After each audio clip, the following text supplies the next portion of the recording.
fumar um cigarrinho, a minha luz, ler um livrinho, ouvir um jazz. Bora?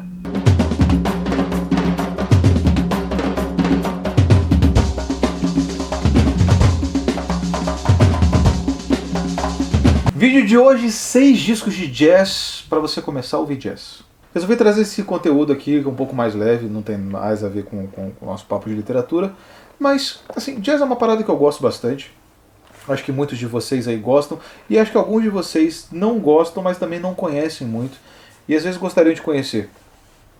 E então eu fiz uma listinha de 6 discos de jazz. Não são os discos mais importantes, não são os discos incontornáveis, mas são discos fáceis de ouvir, né? Porque o jazz para muita gente é considerado um gênero difícil, embora não seja. Mas isso é uma primeira impressão para quem está de fora, né? Você fala assim, putz, é meio esquisito ouvir jazz e tal, você não consegue se ligar muito nas coisas.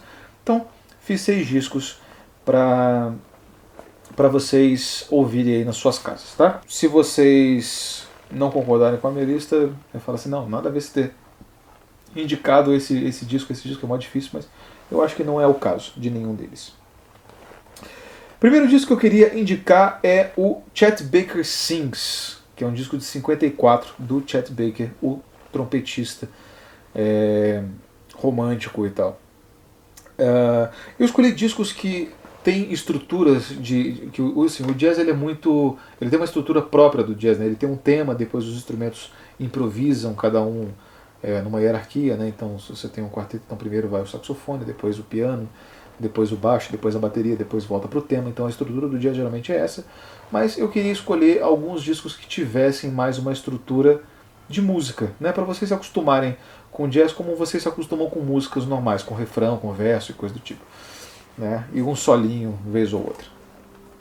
O Chet Baker Sings foi o primeiro disco que teve, se eu não me engano, tá? Posso estar enganado, mas acho que foi o primeiro disco que o Chet Baker se propôs a cantar algumas músicas. Então ele canta algumas músicas antigas do Nat King Cole e canta outros standards e tal. E ele tem uma voz assim super docinha e calminha. E aquele trompetinho triste tocando. O Chet Baker Sings é o emo do jazz, assim, sabe? Se você quer chegar assim 2 horas da manhã, encostar o vidro na janela, pensar na morena e ficar ouvindo o som ali, você ouve esse disco, tá? Então esse é um disco muito fácil, ele é um disco longo, tem bastante música nele. E são todas músicas muito, muito doces e românticas, melosas, com solinho de trompete. Então, tipo, ele é bem legal. Eu gosto bastante dele. Acho que com esse disco, se você começar a escutar por esse disco, você vai ter já acostumar o ouvido com sons que você não ouve sempre, tipo trompete, uma bateria mais lenta, um baixo mais acústico. Então esse tipo de coisa acho que vai ser legal para você curtir um jazz. Depois disso, eu gostaria de recomendar para vocês o disco do Miles Davis chamado Ascenseur pour l'échafaud, que é a trilha sonora do filme Ascenseur pour l'échafaud, Elevador para o Cadafalso, do Truffaut, que é de 57. A história desse disco também, salvo engano, me parece que é a seguinte, né? O Miles Davis estava com uma turnê lá na Europa, estava com shows marcados em Paris, o Truffaut estava fazendo um disco, um brother lá que era do meio, assim, apresentou o Miles Davis pro Truffaut, falou, Miles Davis, tu quer fazer a trilha sonora pro meu disco aí? E daí o Miles Davis meio que chegou lá no estúdio, já fez a trilha sonora e foi embora. Tipo assim, um disco rapidinho. Então ele é um disco curto, mas muito... Eu acho que o grande barato desse disco é que ele tem muito do ideário, daquilo que a gente imagina que seja o cool jazz, assim, né? Um jazz lento, um trompete com surdina, uma ambientação noturna, assim, sabe? Então acho que isso contribui muito para que a gente ache. E é um disco muito fácil. Ele é um disco instrumental, esse não tem vocal, mas ele é um disco fácil de ouvir ainda assim, porque as músicas são curtas, elas são bem unificadas, né, no estilo e tal. Então achei gostoso por isso. Acho que vocês vão gostar também desse disco. Se vocês não estão muito acostumados com música instrumental, essa é uma boa maneira de começar a ouvir, porque esse disco ele é bem cool, assim, bem tranquilinho, calmo e muito gostoso de ouvir também, tá? E a partir daí você já pode conhecer outras coisas do Miles Davis, que é o grande gênio do jazz, né? O cara que inventou e revolucionou vários estilos de jazz, mais especificamente o jazz modal, né? Com Kind of Blue, que é o grande disco dele. Eu acho que eu tenho uma resenha sobre o livro do Kind of Blue do Ashley Kahn, que é um crítico de música do New York Times, que está no blog, não no canal, no blog. Então acho que vocês vão gostar desse disco. E quem nunca viu o filme do Truffaut também, O Elevador pro Cadafalso, assista. Truffaut é legal, né, cara? Truffaut é massa. Depois gostaria de indicar para vocês o Blue Train, também de 57, do John Coltrane. É 57, se vocês um dia se interessarem por jazz, estudem o ano de 1957 no jazz. É o ano do jazz no mundo. A quantidade de disco foda que saiu nesse ano é inimaginável. Mas bom, o Blue Train, dentre os discos do Miles Davis, foi o primeiro disco que eu ouvi dele, então eu acho que é um disco legal para você se ambientar nele. O Miles Davis ele é um cara um pouco difícil também, porque ele explorou uma experimentação do jazz com o I Love Supreme, né, que é um disco difícil, mas é um disco que até hoje eu não sei se eu entendo ele direito. Mas eu não queria indicar o Giant Steps, porque eu acho que o Giant Steps é muito porrada, muito pra cima, assim.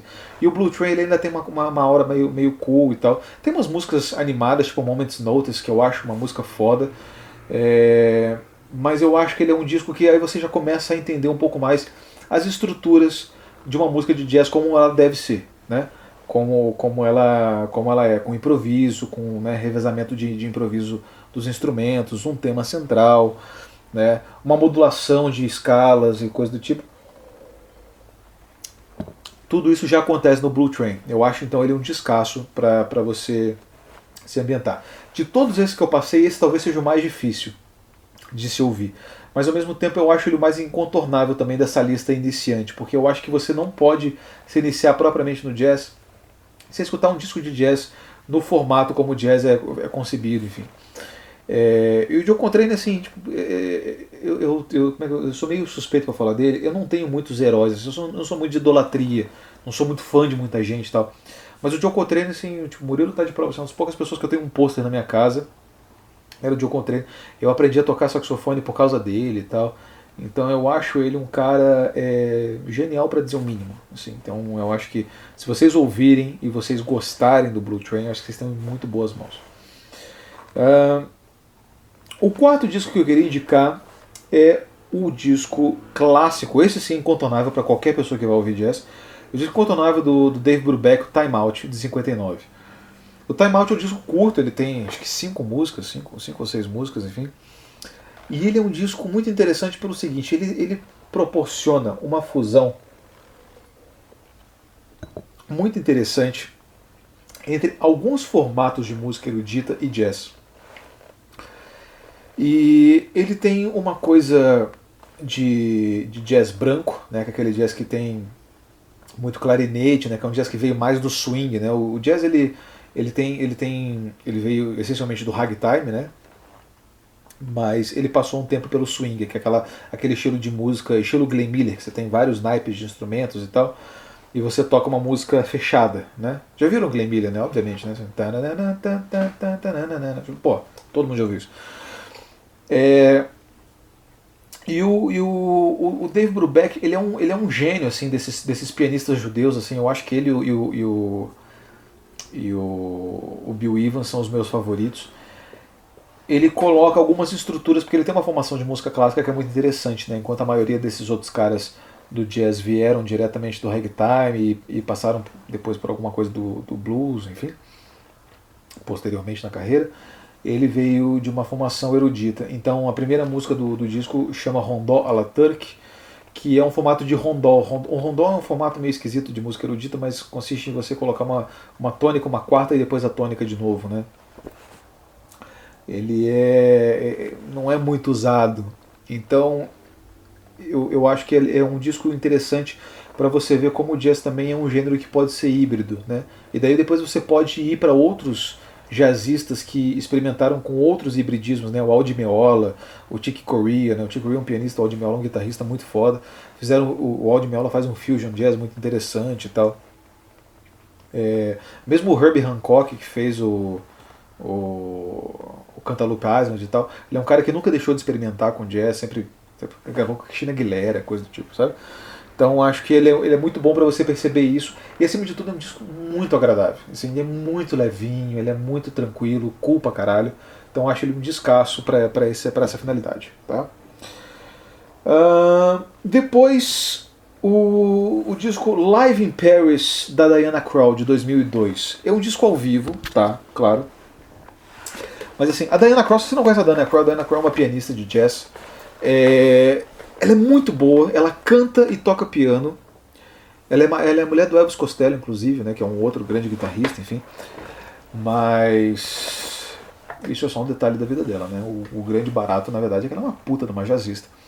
E ela toca um jazz que ele é muito o jazz que você toca em casa de jazz. Então, assim, se um dia se você for ver um show de jazz que tem a gente cantando e coisa do tipo, você vai ver alguma coisa muito parecida com o disco da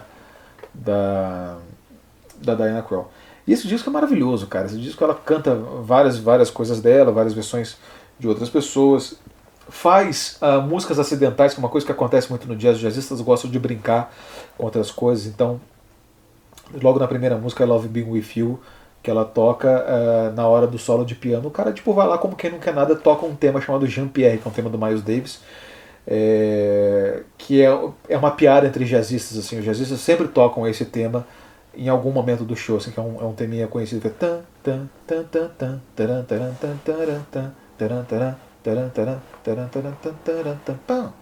esse é o tema chamado Jean-Pierre do Miles Davis.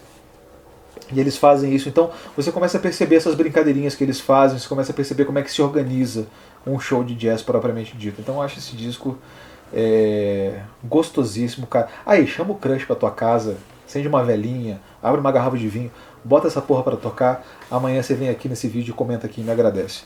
Por último, o último disco que eu gostaria de indicar é um disco muito obscuro, assim, eu acho que não chegou a fazer tanto sucesso, mas é a trilha sonora do filme Boa Noite, Boa Sorte, que é um filme de jornalismo de George Clooney, de 2005. Você viu esse filme? É um filme lá do macartismo. Macartismo. MacArthur, né? Macartismo. Que, enfim, ele é um filme todo preto e branco, ele é sobre a televisão, logo no começo da televisão, enfim. E ele é um filme que tem uma trilha sonora toda composta para ele, cantada por uma jazzista chamada Dianne Reeves. A Dianne Reeves, ela mesma não é tão famosa, ela cantou muita coisa variada, e vou te confessar que, tipo, fora desse disco eu também não acho ela lá muito brilhante. Mas nesse disco eu acho ela fenomenal. Ela regravou várias coisas do Nat King Cole, Sinatra e coisa do tipo, em versões de jazz, e ela tem aquele vozeirão meio gospel, assim, sabe? Que é muito bonito, e o jazz, uma boa parte do jazz cantado por mulheres passou muito pelo vocal do gospel, né? Então, vocês já viram tipo Mahalia Jackson, por exemplo? Cara, Mahalia Jackson é uma cantora gospel com uma puta de uma voz, né? Aquela coisa do... Sabe aquela vibe, né? Aquela vibe gospel. A Dianne Reeves tem muito disso na voz dela. E eu acho esse disco muito bom porque esse disco é uma porta de entrada para você descobrir outras coisas. Então, a partir desse disco, você pode descobrir Nat King Cole, pode descobrir Sinatra, pode descobrir, enfim, o que mais você quiser, saca? E aí você pode voltar para os primórdios do jazz, porque uma coisa que eu meio que intuí sobre música é que se você quiser introduzir alguém num estilo de música, você não pode introduzir ela pelo começo. Você tem que introduzir ela para uma coisa que esteja mais perto dela, e a partir disso aí você vai para o começo da coisa, né? A pessoa sempre vai preferir ouvir alguma coisa repaginada e depois ouvir o original do que ouvir o original. Se ela ouvir o original é um choque muito estranho, muito gritante, a pessoa, né, deixa de lado. Mas eu gosto disso, é uma roupagem moderna, né? Ela é animado e ao mesmo tempo ela é meio romântica e é meio gospel mesmo. E ela faz isso muito bem. É um disco muito sólido, assim, sabe? Ele tem várias músicas e o disco, todas as músicas do disco fazem parte do disco, assim, não tem nenhuma música que não parece que é desse disco, não, todas elas parecem que são desse disco. Então eu acho a trilha sonora da Boa Noite, Boa Sorte um descasso, e também, de novo, é um disco de estrutura de música, né? Então acho que está coeso, né? Enfim, era mais ou menos esses os discos que eu tinha para falar. Se vocês gostam de algum desses aí que eu falei, comentem aí, enfim. Se quiserem complementar a lista aí pra galera que está pesquisando mais, quiserem indicar outros discos, fiquem à vontade. Mas é isso, eu espero que eu tenha, para vocês que sempre quiseram ouvir jazz e nunca tiveram muito por onde começar, espero ter fornecido uma porta de entrada para vocês e espero que vocês se apaixonem por esse gênero, que é um gênero maravilhoso de música, que é uma música que ao mesmo tempo que ela é erudita, ao mesmo tempo ela é super selvagem, ela é super intuitiva e humana, assim, no sentido fisiológico da coisa. Eu acho o jazz uma das melhores invenções da humanidade, então acho que vocês podem ouvir aí que vocês vão se dar bem. Beleza? É isso. Deixe seu joia, deixe seu comentário, assine o canal se você não assinou o canal ainda. Um abraço, galera. Tchau.